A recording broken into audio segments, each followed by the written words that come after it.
Baik, terima kasih Wanasari dari Medan, Sumatera Utara. Sekarang kita bergeser ke TV One Biro Surabaya, Jawa Timur. Ada Farah Manhila di sana. Selamat siang Farah. Farah, informasi menarik apa yang bisa Anda sampaikan dari Jawa Timur siang ini, Farah?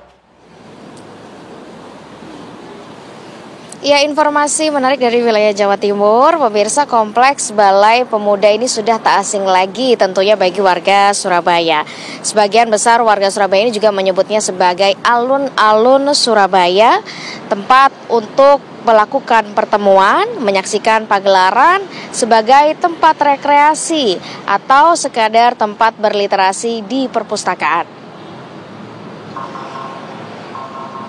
Berdiri sejak tahun 1907, gedung ini tak lepas dari sejarah Gedung De Simpanse Sociëteit, tempat berkumpulnya kaum sosialita Eropa, terutama Belanda yang kala itu berada di kota pahlawan. Dengan desain arsitektur gaya campuran neogotik, renaissance, dan klasika romanika, gedung ini dibangun oleh arsitektur asal Belanda, Wakan Westmaes.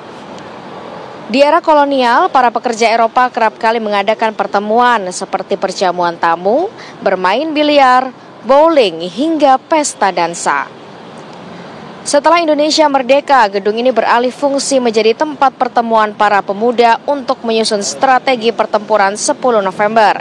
Hingga pada tahun 1957 telah berganti nama menjadi Balai Pemuda.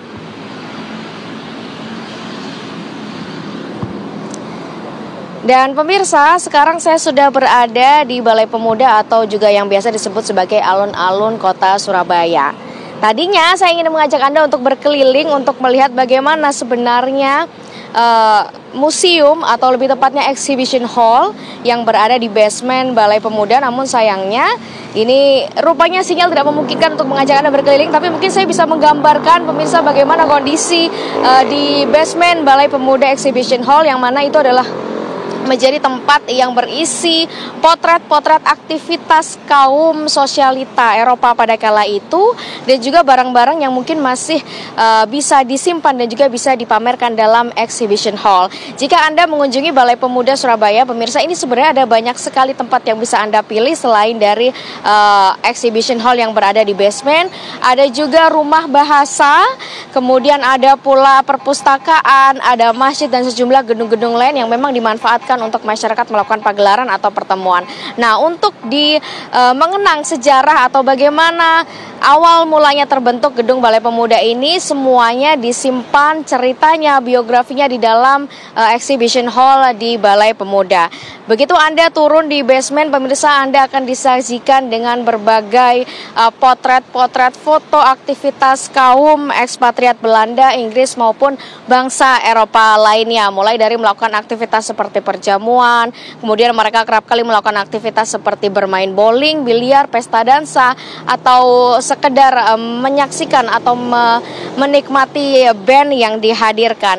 Nah, salah satu band yang dihadirkan kala itu, pemirsa, bernama Tillman Brothers. Ini adalah salah satu grup band musik bergenre rock and roll asal Nusa Tenggara Timur, Indonesia, yang kemudian harus menampilkan penampilan spesial kepada para ekspatriat atau sosialita dari kaum Eropa yang kemudian akhirnya bermukim di Belanda dan dikatakan sebagai salah satu pelopor musik rock and roll. Selain melihat foto-foto yang ada di bawah, Anda juga nantinya bisa melihat bagaimana barang-barang yang masih tertinggal, yang masih disimpan dengan baik oleh pemerintah kota Surabaya. Beberapa di antaranya yang masih sangat jelas dan masih sangat nyata terlihat, ini adalah meja kursi yang kala itu digunakan. Meja kursi ini sudah ada sejak dari abad 19 akhir.